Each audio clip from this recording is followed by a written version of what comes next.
ಮೊದಲೇದಾಗಿ ನಿಮ್ಗೆಲ್ಲರಿಗೂ ಅಭಿನಂದನೆ ಹೇಳಿ, ನಮ್ಮ ಹಿರಿಯ ಶಾಸಕರು ಈಗ ತಾನೇ ಕರ್ಗಾಂವ್ ಯಾತ್ ನೀರಾವರಿ ಯೋಜನೆ ಬಗ್ಗೆ ಮಾತಾಡಿದರು.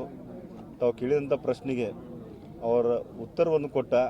ಇವತ್ತು ಈ ಪುಣ್ಯ ಭೂಮಿಯಲ್ಲಿ ನಾವು ಏನು ಪಾಯಭರಣಿ ಮಾಡಿದೆವು, ನಮ್ಮ ಕ್ಷೇತ್ರ ಹಿಡಿದ ಇವತ್ತು ಎಕ್ಸಿಕ್ಯೂಟಿವ್ ಇಂಜಿನಿಯರು ಇಲ್ಲಿದ್ದಾರೆ.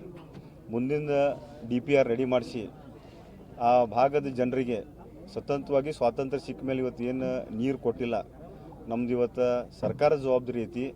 ಸನ್ಮಾನ್ಯ ಮುಖ್ಯಮಂತ್ರಿ ಆಗಲಿ, ಉಪಮುಖ್ಯಮಂತ್ರಿ ಆಗಲಿ ಹಾಗೂ ಜಿಲ್ಲಾ ಸಚಿವರು ಎಲ್ಲರೂ ಕೂಡ ಚರ್ಚೆ ಮಾಡಿ, ಸನ್ಮಾನ್ಯ ಶಾಸಕರಾಗಲಿ, ಪ್ರಕಾಶ್ ಅಣ್ಣ ಆಗಲಿ, ಆ ಭಾಗದಾಗ ರೈತರಿಗೆ ನೀರು ಕೊಡುವಂಥ ನಮ್ಮದೊಂದು ಕರ್ತವ್ಯ ಐತಿ. ಯಾಕಂದ್ರೆ ಇದು ದೊಡ್ಡ ಪ್ರಾಜೆಕ್ಟ್ ಇರೋದ್ರಿಂದ ಸುಮಾರು 600 ಕೋಟಿ ರೂಪಾಯಿ ವೆಚ್ಚದಲ್ಲಿ ಇದು ಪ್ರಾಜೆಕ್ಟ್ ಐತಿ. 22 ಕಿಲೋಮೀಟ್ರ್ ಆಗ್ತೈತಿ. ಯಾವ ಟೈಮ್ ಮಳೆಗಾಲ ಬಂದಾಗ ಇವತ್ತು ಈ ಕೃಷ್ಣಾ ಹೊಳಿ ಯಾವ ರೀತಿ ಹರಿತಿರ್ತೈತಿ, ಸತತವಾಗಿ ಇಲ್ಲಿನ ನೀರು ಲಿಫ್ಟ್ ಮಾಡಿ ಆ ಭಾಗ ರೈತರಿಗೆ ನೀರು ಕೊಡುವಂಥ ಇವತ್ತು DPR ಮತ್ತು ಎಸ್ಟಿಮೇಟ್ ಮಾಡಿದರು. ನಾ ಈ ಸಂದರ್ಭದಲ್ಲಿ ನೀರಾವರಿ ಇಲಾಖೆಯ MD ಆಗಲಿ, ಎಕ್ಸಿಕ್ಯೂಟಿವ್ ಇಂಜಿನಿಯರ್ ಕೂಡ ಈ ಸಂದರ್ಭದಲ್ಲಿ ಅಭಿನಂದನೆ ಸಲ್ಲಿಸ್ತೇನೆ.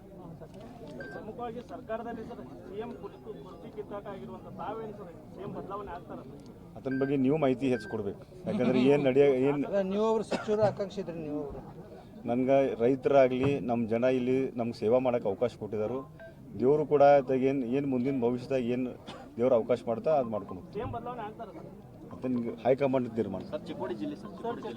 ಚಿಕ್ಕೋಡಿ ಜಿಲ್ಲೆ ಬಗ್ಗೆ ಈಗಾಗಲೇ ಸನ್ಮಾನ್ಯ ಮುಖ್ಯಮಂತ್ರಿ ಮತ್ತು ಉಪಮುಖ್ಯಮಂತ್ರಿ ನಾವು ವಿನಂತಿನೂ ಮತ್ತು ಮನವಿನೂ ಕೂಡ ಹಲವಾರು ಬಾರಿ ಮಾಡಿದ್ದೀವಿ.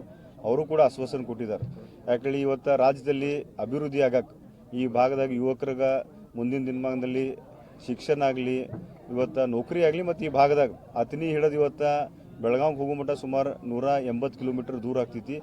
ಚಿಕ್ಕೋಡಿ ಮತ್ತು ಬೇರೆ ಇನ್ನೊಂದು ಯಾವುದ್ರ ಜಿಲ್ಲೆ ಮಾಡೋರು ಏನು ತೊಂದರೆ ಇಲ್ಲ. ಬಟ್ ಚಿಕ್ಕೋಡಿ ಜಿಲ್ಲೆ ಆಗಬೇಕಂತ ಈ ಭಾಗದ ನಮ್ಮ ಎಲ್ಲ ಯುವಕರ ಮತ್ತು ಎಲ್ಲ ರೈತರ ಒಂದು ವಿಶೇಷವಾಗಿ ಮುಖ್ಯಮಂತ್ರಿ ಮೇಲೆ ನಾವು ಒತ್ತಡ ತಂದ ಜಿಲ್ಲೆ ಘೋಷಣೆ ಮಾಡ್ತೀವಿ.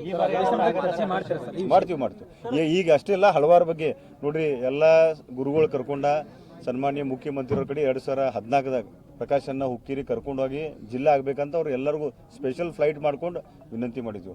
ಜಿಲ್ಲೆ ಆಗೋದು ನಮ್ಗೆ ಈಗಿಲ್ಲ, ಮುಂದೂ ಕೂಡ ಹೋರಾಟ ಇದ್ದೀವಿ. ಜಿಲ್ಲಾ ಹೋರಾಟ ಸಮಿತಿ ಅಧಿವೇಶನದೊಳಗೆ ಯಾವ ಶಾಸಕರು ಧ್ವನಿ ಎತ್ತೋದಿಲ್ಲ ಅಂತ ಆರೋಪ ಮಾಡ್ತಿದ್ದಾರೆ. ನೋಡಪ್ಪ, ನಾನು ಕೂಡ ಮಾತಾಡೀನಿ, ಎಲ್ಲರೂ ಮನವಿ ಮಾಡಿದ್ದಾರೆ. ಇದನ್ನು ಹೊಸದಿಲ್ಲ. ನಾವೇನು ಮುಖ್ಯಮಂತ್ರಿ ಅವ್ರು ಗುರುತಿಲ್ಲ ಜಿಲ್ಲೆ ಆಗ್ಬೇಕಂತ, ಅವ್ರಿಗೂ ಅದ್ರ ಬಗ್ಗೆ ಐಡಿಯಾ ಐತಿ. ಸಂದರ್ಭ ಬಂದಾಗ ಎಲ್ಲ ಎಲ್ಲ ರಾಜ್ಯದ ಎಲ್ಲ ಜಿಲ್ಲೆ ಶಾಸಕರ ಕರೆದ ಅವ್ರು ಘೋಷಣೆ ಮಾಡ್ತಾರೆ. ಈ ಬಾರಿ ಏನಾದರೂ ಆಗ್ಬೋದು, ಈ ಸರ್ಕಾರದಾಗ ಆಗ್ತೈತಿ.